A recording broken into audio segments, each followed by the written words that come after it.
Les mots-clés de longue traîne sont clairement les plus faciles à référencer. Ils ont pour inconvénient de ne généralement pas générer un volume de recherche important.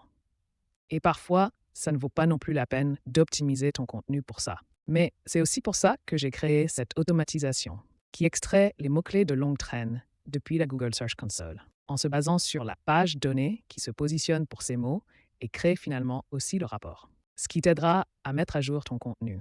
Et avant de jeter un œil aux résultats, je veux vous donner deux exemples qui montrent pourquoi il est judicieux d'optimiser votre contenu pour les mots-clés de longue traîne. Voici deux mots-clés longue traîne que j'ai choisis à partir des données de ma Google Search Console. Et comme tu peux le voir, c'est assez long, mais on a l'avantage qu'il n'y a pas de résumé par IA.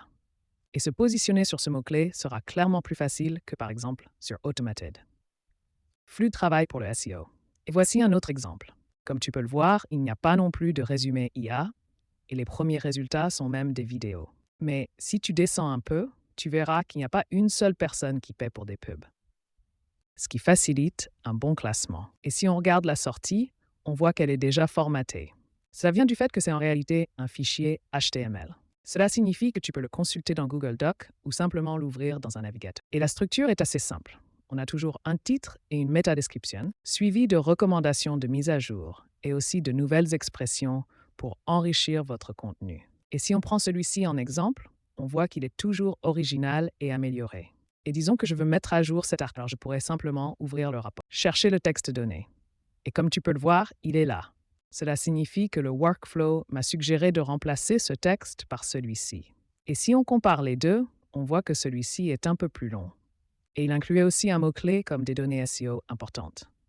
Et que le mot-clé Google Search Console se trouve plutôt au début du texte. Et c'est pareil pour la deuxième recommandation. Donc si on copie celui-ci, retourne sur la page et cherche-le. Alors on peut voir qu'on a une recommandation pour cette partie. Et si on compare l'ancienne phrase avec la nouvelle, alors on voit que dans la nouvelle version, l'analyse SEO est plus avancée et aussi un peu plus long que le texte actuel utilisé sur le site web. Vérifions rapidement un autre exemple pour une autre page. Donc c'est pour l'équipe SEO IA. Et si on va sur le produit, on peut aussi vérifier si le workflow a fonctionné. Prenons celui-ci, utilisons Leverage Be Crazy et les données de Search Console pour vérifier le classement des mots-clés et ainsi de suite. Et si on le cherche, on voit qu'il est dans cette carte. Et on a aussi une recommandation. Comme tu peux le voir ici, il utilise aussi un mot-clé comme Analyse SEO automatisée, ce qui pourrait finalement aider à mieux positionner cette page pour ce mot-clé. Alors examinons le processus. Et tout commence par une analyse de mots-clés. Donc, c'est un nœud BigQuery, ce qui veut dire qu'il va exécuter une requête SQL où je dispose de toutes les données de la Google Search Console. J'ai donc activé l'exportation massive des données. Et si on regarde la requête, on voit qu'on obtient des données comme clic par pays, impression et ainsi de suite. Mais l'essentiel, c'est celui-ci, car c'est là que nous allons. On applique une regex qui ne trouve que les mots-clés de plus de 4 mots. J'ai aussi ajouté des filtres pour les impressions et pour la position moyenne. Parce que si vous avez un nouveau site, il peut être judicieux de fixer une valeur très basse. Mais si tu as un site avec beaucoup d'impressions, alors tu peux aussi ajouter un autre seuil, car c'est plus facile de trouver des mots-clés, avec un vrai potentiel pour se positionner dans les résultats de recherche. Et l'autre nœud BigQuery est assez similaire, sauf que j'ai ajouté une autre expression régulière, qui va classer les mots-clés en 4 types courants, comme transactionnel, commercial, informatif et navigationnel. Parce que généralement, si quelqu'un cherche quelque chose avec où, pourquoi, quand, alors c'est aussi, dans la plupart des cas, un mot-clé de longue traîne. Et ici, c'est pareil, nous avons des seuils pour les impressions de position et encore un filtre pour la longueur du mot-clé. L'étape suivante consiste à fusionner ces données, supprimer les doublons, puis l'analyser pour voir quelle page se positionne sur quel mot-clé. Donc, dans cet exemple, on voit que l'article ou le produit N8N, l'intégration Google Search Console se classe aussi pour le mot-clé, intégration N8N Google Search Console. Et voici un autre exemple d'automatisation pour le suivi du classement des mots-clés. Un des mots-clés qui a au moins obtenu quelques impressions, c'est pour le mot-clé suivi des mots-clés avec Google Sheets. La prochaine étape est de prendre ces données et de commencer à les parcourir. Nous allons donc parcourir chaque page, ce qui signifie aussi lancer l'automatisation.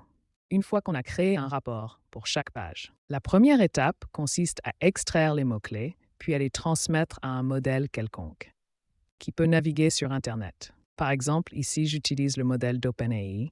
C'est l'aperçu de recherche mini GPT 4o. Tu peux aussi le remplacer par n'importe quel autre nœud comme ceux de Perplexity ou Claude, ou autre chose. Mais je conseillerais de l'utiliser avec un modèle qui peut accéder aux recherches, car sinon le résultat sera vraiment mauvais. Je l'ai testé et les réponses générées sont complètement inutiles.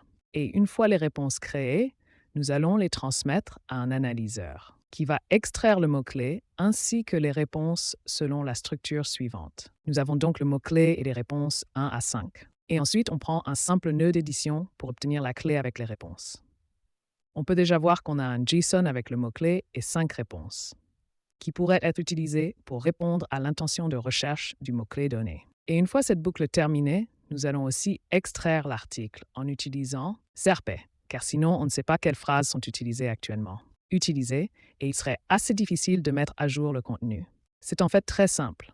On récupère juste le Markdown ainsi que des données comme le titre, la métadescription et ainsi de suite. Puis, nous extrayons aussi les données les plus importantes pour le workflow, qui correspond au contenu de la description de l'article et à l'URL. Et si ces deux parties sont terminées, nous fusionnerons les données afin d'avoir un dictionnaire avec toutes les réponses ainsi que les données de l'article lui-même. Ce qui est vraiment important, car sinon cet agent ne sait pas quoi optimiser.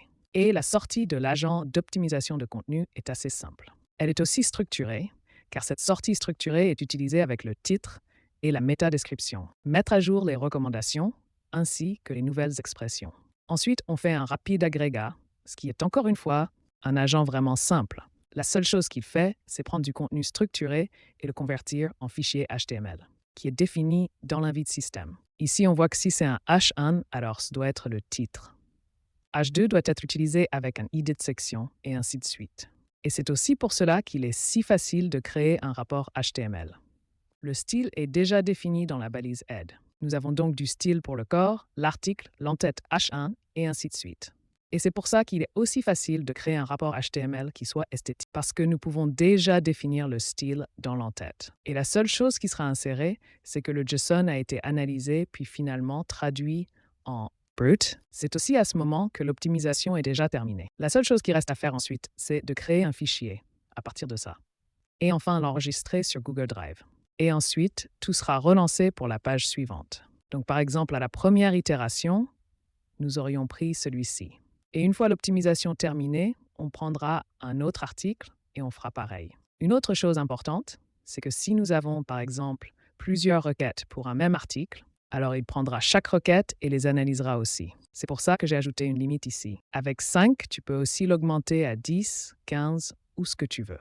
Mais il faut garder à l'esprit que si tu recherches plus de mots-clés, alors cela augmentera aussi ta consommation de jetons, ce qui te coûtera finalement plus cher. Mais comme la majorité des agents utilisent le modèle GPT-4 One Mini, qui est assez économique, une optimisation coûte moins de 2 centimes, sauf si tu as beaucoup de mots-clés à rechercher. Voilà pour cette vidéo. Si vous avez des questions, n'hésitez pas à les poser en commentaire. Et on se retrouve dans la prochaine vidéo.